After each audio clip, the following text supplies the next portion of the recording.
বিসমিল্লাহির রহমানির রহিম। আকিকার সুন্নত তরিকা।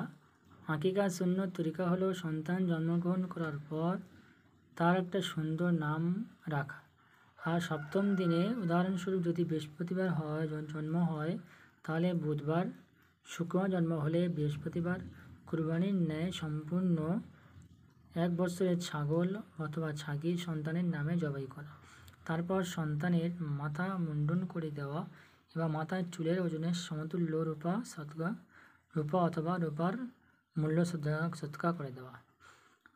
আচ্ছা, দ্বিতীয় নম্বর মশলা, জন্মের সপ্তম দিনে আকিকা করা মসনুন, কিন্তু কোনো কারণবশত যদি সপ্তম দিনে করতে না পারে তাহলে চতুর্দশ দিনে, আর যদি চতুর্দশ দিনে না করতে পারে তাহলে 21 দিনে অবশ্যই করা দরকার। কেননা যেমনভাবে আকিকা করা একটা সুন্নাত, ঠিক তেমনি ওই সমস্ত দিনগুলি নির্দিষ্ট করাও মসনুন। সুতরাং 21 দিনের পর দেরি করলে আকিকার সময়ের ফজিলত শেষ হয়ে যাবে, তবে আসল আকিকা দায়িত্বে থেকে যাবে।